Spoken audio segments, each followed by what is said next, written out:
ಈ ವೃಶ್ಚಿಕ ರಾಶಿಯವರಿಗೆ ಈ ಮಾಸದಲ್ಲಿ ಶಸ್ತ್ರಚಿಕಿತ್ಸೆ ಆಗ್ತಕ್ಕಂಥ ಸಾಧ್ಯತೆ ಸಂಪೂರ್ಣವಾಗಿ ಕಂಡು ಬರ್ತಾ ಇದೆ.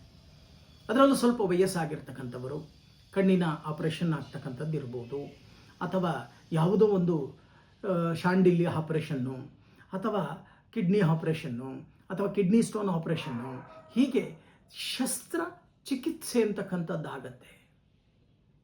ಹಾಗಂತ ಬಾಲ್ಯದಲ್ಲಿ ಇರ್ತಕ್ಕಂಥವ್ರಿಗಾಗತ್ತ ಗುರುಗಳೇ ಅನ್ನೋ ಪ್ರಶ್ನೆ ನಿಮ್ಮದು. ಯಾಕೆ ಈ ಮಾತನ್ನು ನಾನು ನಿಮ್ಗೆ ಹೇಳ್ತಾ ಇದ್ದೀನಿ ಅಂತ ಅಂದರೆ, ಕುಜ ನಿಮ್ಮ ರಾಶ್ಯಾಧಿಪತಿ ಆಗಿರ್ತಕ್ಕಂಥ ಕುಜ ಇಲ್ಲಿ ಮುಖ್ಯವಾಗಿ ಅಷ್ಟಮ ಸ್ಥಾನದಲ್ಲಿ ಸಂಚಾರವನ್ನು ಮಾಡ್ತಾನೆ. ಇದಕ್ಕೆ ಒಂದೇ ಒಂದು ಉದಾಹರಣೆ ಹೇಳ್ತೀನಿ. ಪುನೀತ್ ರಾಜ್ಕುಮಾರ್ ಯಾರಿಗೂ ಗೊತ್ತಿಲ್ಲ, ಎಲ್ಲರಿಗೂ ಕೂಡ ಗೊತ್ತು, ಹೌದಲ್ವಾ? ಪುನೀತ್ ರಾಜ್ಕುಮಾರ್ ಮರಣ ಹೇಗಾಯಿತು, ಯಾಕಾಯಿತು, ಇದರ ಬಗ್ಗೆ ಯಾರಾದರೂ ತಲೆ ಕೆಡಿಸ್ಕೊಂಡಿದ್ದೀರಾ? ಅಂಥ ಮೇರು ನಟನನ್ನು ನಾವು ಕಳ್ಕೊಂಡ್ಬಿಟ್ವು. ಸ್ವಲ್ಪ ಎಚ್ಚರಿಕೆ ವಹಿಸಿದ್ದರೆ ನಾವು ಅವರನ್ನು ಉಳಿಸ್ಕೋಬೋದಾಗಿತ್ತು. ಇವತ್ತೂ ಕೂಡ ನಾನು ಒಬ್ಬ ಅಭಿಮಾನಿಯಾಗಿ, ನನ್ನ ಸ್ನೇಹಿತರು ಕೂಡ ಅವರು ಬಹಳಷ್ಟು ಆಲೋಚನೆಯನ್ನು ಮಾಡ್ತೀನಿ. ನಾವು ಜ್ಯೋತಿಷ್ಯದ ವಿಚಾರದಲ್ಲಿ ಅಷ್ಟಮ ಸ್ಥಾನಾಧಿಪತಿ ಆಗಿರ್ತಕ್ಕಂಥ ಗುರುವಿನ ದಶೆ ಅವರಿಗೆ ನಡೀತಾ ಇತ್ತು. ಗುರು ಭುಕ್ತಿ ಪ್ರಾರಂಭವಾಗಿತ್ತು.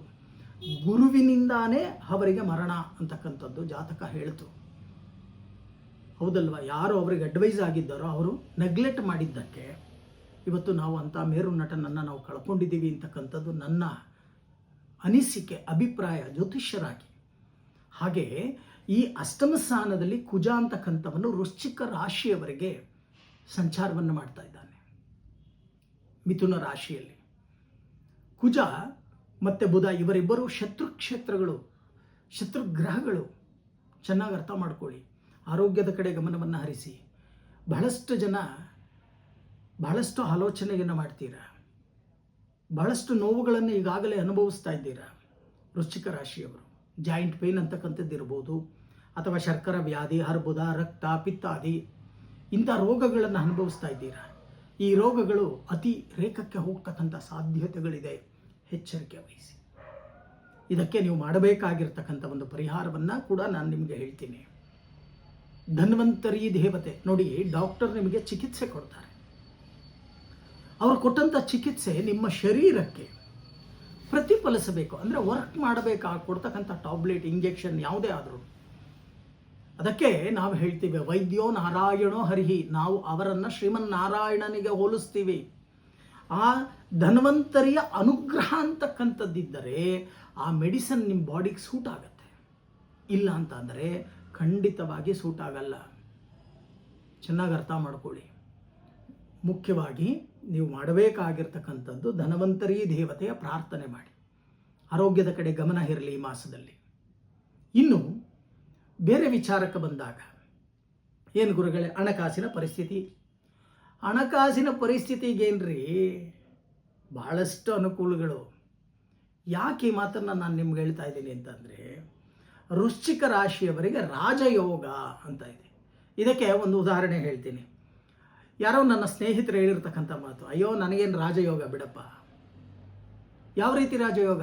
ಏನಿಲ್ಲ, ಮನೆಯಲ್ಲಿ ದುಡ್ಡಿದೆ, ಬರೀ ತಿನ್ನೋದು, ಮನಗೋದು, ಕೂತ್ಕೊಳ್ಳೋದು, ಟಿ ವಿ ಮುಂದೆ ಟೈಮ್ ಪಾಸ್ ಮಾಡೋದು, ಪ್ರತಿನಿತ್ಯ ಇದೇ ಕೆಲಸ ನಮ್ಮದು ಅಂತ ಅಂದರು. ನನ್ನ ಜಾತಕದಲ್ಲಿ ರಾಜಯೋಗ ಇದೆ ಅಂತ ತಮಾಷೆಯನ್ನು ಮಾಡಿದ್ರು.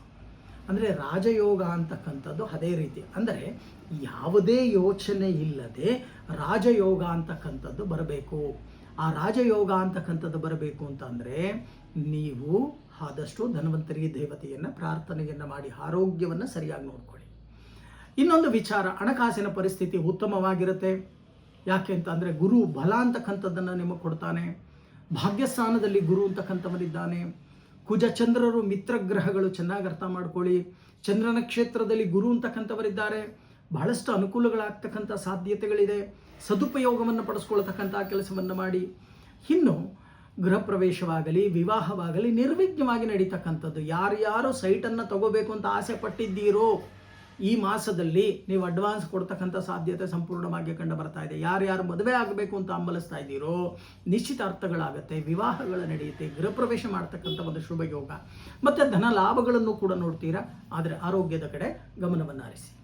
ಈ ಮಾಸದಲ್ಲಿ ನೀವು ಮಾಡಬೇಕಾಗಿರ್ತಕ್ಕಂಥ ಒಂದು ಪರಿಹಾರವನ್ನು ನಾವು ನೋಡಿದಾಗ, ಗಿರಿಯ ಮೇಲೆ ಇರ್ತಕ್ಕಂಥ ಸುಬ್ರಹ್ಮಣ್ಯ ಅಲ್ಲಿ ಒಂದು ಪೌರ್ಣಮಿ ಅಥವಾ ಷಷ್ಠಿ, ಚೆನ್ನಾಗಿ ಅರ್ಥ ಮಾಡ್ಕೊಳ್ಳಿ. ಈ ಷಷ್ಠಿ ತಿಂಗಳಿಗೆ 2 ಷಷ್ಠಿ ಬರುತ್ತೆ, ಶುಕ್ಲ ಪಕ್ಷ, ಕೃಷ್ಣ ಪಕ್ಷ. ಈ ಷಷ್ಠಿಯ ದಿನ ಗಿರಿಯ ಮೇಲೆ ಇರ್ತಕ್ಕಂಥ ಸುಬ್ರಹ್ಮಣ್ಯನಿಗೆ ಹೋಗಿ ಆದಷ್ಟು ಬಿಲ್ವಪತ್ರೆಯ ಮಾಲೆ, ಭಸ್ಮಾರ್ಚನೆ, ಪಂಚಾಮೃತ ಅಭಿಷೇಕ ಇಷ್ಟನ್ನು ಮಾಡಿ, ಶಕ್ತಿ ಇಲ್ವಾ ಸ್ವಲ್ಪ ವಿಭೂತಿ ತಗೊಂಡೋಗಿ, ಭಸ್ಮವನ್ನು ತಗೊಂಡೋಗಿ ಆದಷ್ಟು ಅವರ ಮೇಲೆ ಪಾದಕ್ಕೆ ಅರ್ಪಣೆಯನ್ನು ಮಾಡಿ ಭಸ್ಮಾರ್ಚನೆ ಅಂತಕ್ಕಂಥದ್ದು ನಡೆಯುತ್ತೆ. ಆ ಭಸ್ಮಾರ್ಚನೆಯನ್ನು ಮಾಡಿ ಆ ಭಸ್ಮವನ್ನು ತಂದು ಪ್ರತಿನಿತ್ಯ ಹಣೆಯಲ್ಲಿ ಧರಿಸ್ಕೊಳ್ತಕ್ಕಂಥ ಕೆಲಸವನ್ನು ಮಾಡಿ ಅನುಕೂಲಗಳು ಪ್ರಾಪ್ತಿಯಾಗುತ್ತೆ.